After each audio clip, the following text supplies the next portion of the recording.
येत्या महानगरपालिकेमध्ये तुम्ही जर मला प्रचंड बहुमताने विजय केला तर मी तुमचं कल्याण केल्याशिवाय राहणार. आता या पोराचं तोंड राखा. या पोर 15 वर्ष झालं बायको भेटत. राहू दे बाळा, राहू दे. तू दुसऱ्याच्या बायकोवर दुसऱ्याचे आमदार दुसऱ्याचे नगरसेवक घेत चालणार नाही. त्यांना त्यांच्या स्वतःची बायको हक्काची बायको मिळवून देण्याचं काम जर कोणाचं असेल तर मी महापौर झाल्याच्या नंतर या सगळ्या तरुणांना बायका देणार आहे. आणि ज्या बायकाला नवरे नाहीत त्यांना हे नवरे देणार.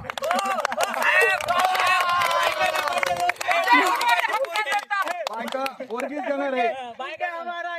30 वर्षापर्यंत जी कोणी तरुणी असेल ती तुमच्या गळ्यात दामली जाईल आणि तिला सांभाळण्याचं काम तुमचं असेल.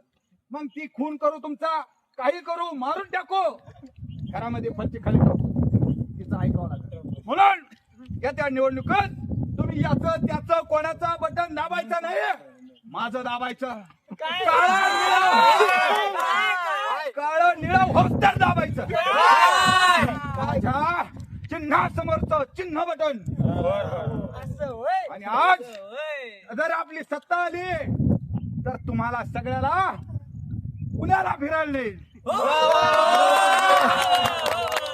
प्रत्येकाला हातात एक एक पाकिट देईन.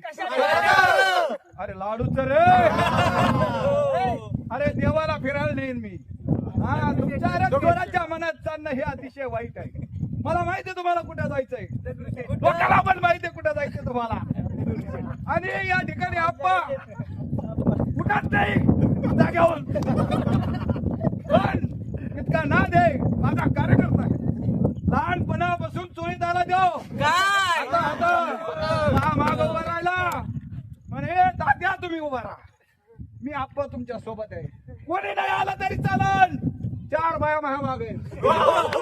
त्या 4 बायाचे 8 पोरं महामाग आहे. 12 मतदान 12चा घेऊन आला. आणि या ठिकाणी मग तुम्ही सगळ्यांनी आता भविष्यात ज्या निवडणुका येणार आहे त्यांच्या माहिती घाल. आपल्या घेतलं नाही. बाकीच्या विरोधकाचा आपल्याला घेणं देणं नाही.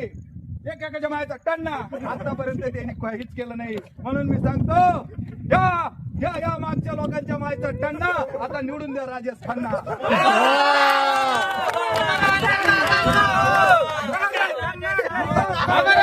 नेता